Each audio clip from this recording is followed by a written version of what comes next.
Iran की सड़कों पर एक बार फिर गुस्से का गुबार है। तेहरान समेत कई बड़े शहरों में सरकार के खिलाफ जोरदार प्रदर्शन हो रहे हैं। इन प्रदर्शनों में अब तक कई प्रदर्शनकारियों और सुरक्षा कर्मियों की जान जा चुकी है, लेकिन इस बार चर्चा सिर्फ दंगों की नहीं बल्कि उस शख्स की भी है जो अमेरिका में बैठकर इन प्रदर्शनों की डोर थामे हुए है। नाम है रजा पहलवी। ईरान के आखिरी राजा यानी शाह के बेटे रजा पहलवी आजकल पूरी दुनिया में सुर्खियों में। आइए जानते हैं उस राजकुमार की कहानी जो 45 साल बाद फिर से ईरान की सत्ता के केंद्र में आने की कोशिश कर रहा है। दरअसल रजा पहलवी ने सोशल मीडिया प्लेटफॉर्म एक्स पर कुछ ऐसा लिखा जिससे ईरान में चल रहे प्रदर्शन का सीधा कनेक्शन नजर आया। उन्होंने लिखा, आप सभी पर मुझे गर्व है जिन्होंने गुरुवार रात को पूरे ईरान की सड़कों पर कब्जा कर लिया। आपने देखा कि जब भीड़ बड़ी होती है तो दमनकारी ताकतों को पीछे हटना पड़ता है। जिन लोगों को अब तक संदेह था वे शुक्रवार रात 8 बजे अन्य देशवासियों के साथ जुड़ें और भीड़ को और बढ़ाएं ताकि शासन की दमन करने वाली क्षमता और ज्यादा कमजोर हो जाए। साथ ही मैं जमीनी स्तर के नेताओं से अपील करता हूं कि वे कोशिश करें कि भीड़ के अलग अलग रास्ते आपस में मिलें और भीड़ बड़ी हो। मुझे पता है इंटरनेट और संचार सेवाएं बंद होने के बावजूद आप सड़कों को नहीं छोड़ेंगे। निश्चिंत रहें, जीत आपकी ही होगी। अब ऐसे में यह समझना बहुत अहम हो जाता है कि आखिर ये रजा पहलवी हैं कौन। तो चलिए समझते हैं। रजा पहलवी का जन्म साल 1960 में तेहरान के शाही परिवार में हुआ था। उनके पिता मोहम्मद रजा शाह पहलवी ईरान के शक्तिशाली सम्राट थे। रजा का बचपन किसी परिकथा जैसा था। महल, प्राइवेट टीचर और सुख सुविधाओं की कोई कमी नहीं, जिन्हें बचपन से ही भविष्य के शाह के तौर पर तैयार किया गया था। लेकिन 1979 में सब कुछ बदल गया। जब रजा अमेरिका में लड़ाकू पायलट की ट्रेनिंग ले रहे थे तब ईरान में इस्लामी क्रांति हो गई। उनके पिता की सत्ता ताश के पत्तों की तरह ढह गई और पूरे परिवार को देश छोड़ना पड़ा।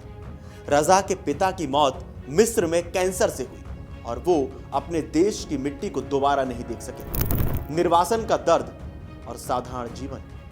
दरअसल देश छोड़ने के बाद पहलवी परिवार के लिए रास्ते आसान नहीं थे।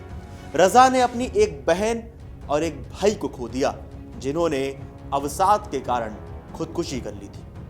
वक्त के साथ लोग इस राज परिवार को इतिहास का पन्ना मानने लगे थे, लेकिन आज 65 साल के रजा पहलवी अमेरिका के वॉशिंगटन डीसी के पास एक शांत इलाके में अपनी पत्नी यास्मीन और 3 बेटियों के साथ रहते हैं।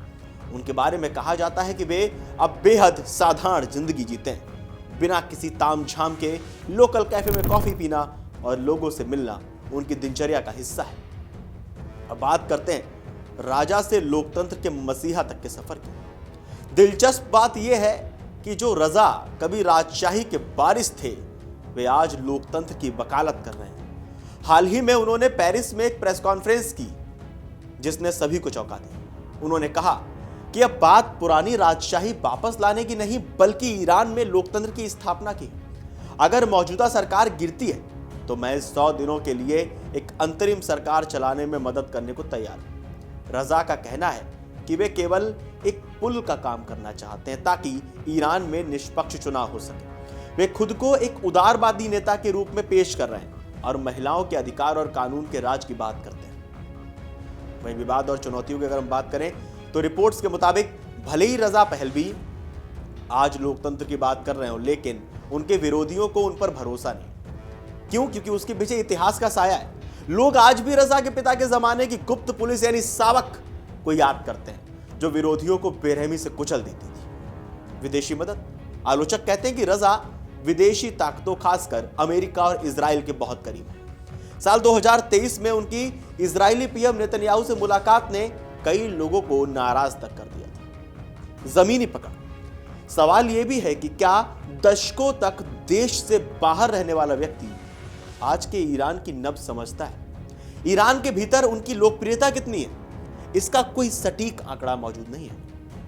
अब सवाल यह भी उठता है कि क्या ईरान में बदलाव आएगा?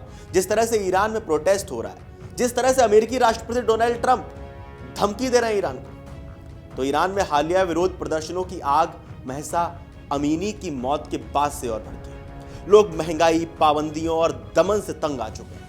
रजा पहलवी सोशल मीडिया के जरिए लोगों से सड़कों पर उतरने की अपील कर रहे हैं। उनका कहना है कि जब बड़ी भीड़ सड़कों पर उतरती है तो दमनकारी ताकतें खुद ब खुद पीछे हट जाती है। समर्थक उन्हें ईरान की शांति का इकलौता रास्ता भी मानते हैं, जबकि विरोधी उन्हें बीता हुआ कल कहते हैं। अब देखना यह है कि क्या रजा पहलवी वाकई ईरान के भविष्य की इबारत लिख पाएंगे या वे केवल इतिहास के एक धुंधले अक्स बनकर रह जाएंगे। आप लोगों को क्या लगता है, हमें कमेंट करके जरूर बताएं और देश और दुनिया की तमाम बड़ी खबरें जानने के लिए देखते रहिए अमर उजाला। अगर आप ये वीडियो YouTube पर देख रहे हैं तो हमारे चैनल को सब्सक्राइब कर बेल आइकन दबाएं और Facebook पर देख रहे हैं तो हमारे पेज को लाइक करें।